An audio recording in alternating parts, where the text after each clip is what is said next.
Hi everybody, it's Tim Gowan, candidate for State Delegate, District 29C. Ever since I filed for candidacy, I've received in my inbox just about every day a different survey, and I usually ignore those surveys. But I got one the other day from the Baltimore Sun that had the right array of questions, and I think I'm going to go ahead and answer this one. And here it is, the day after Earth Day. It's a beautiful spring day, and I wanted to start with this question here. What are the right goals and deadlines for Maryland to reduce carbon emissions and develop renewable energy sources? So what is the problem with carbon emissions? I went to NASA website to find out. And according to NASA, over the next 100 years, carbon emissions are going to cause the Earth's temperature to rise 2.5 to 10 degrees Celsius.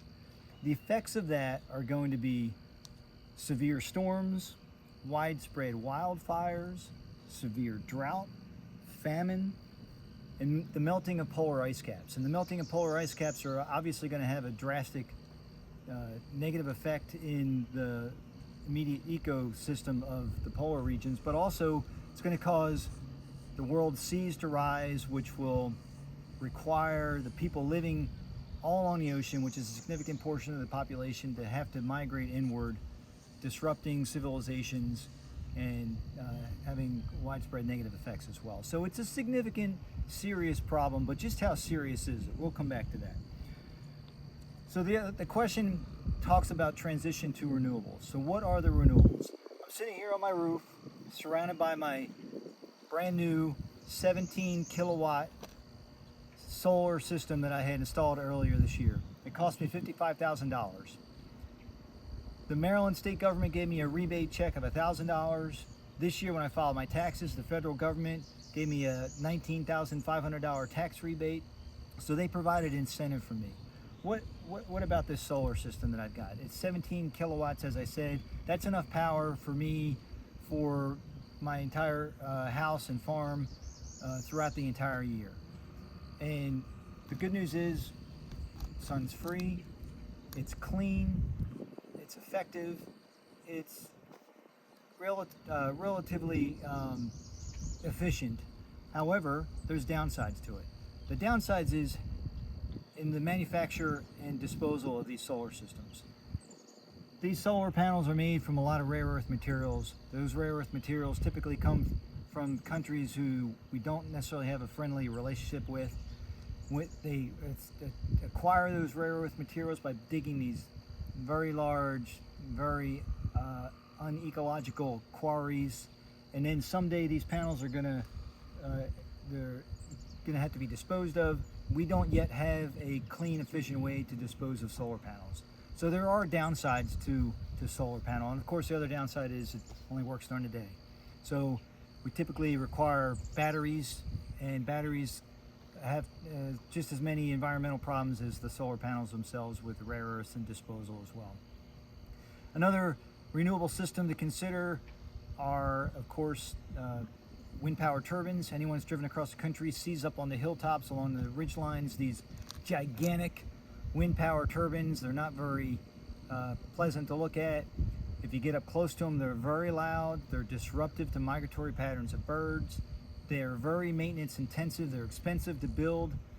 And those gigantic wind power turbine blades are made of carbon fiber. There's no ecological way to dispose of them, and when you do have to dispose of them, they're big. So that's definitely a downside to that system as well.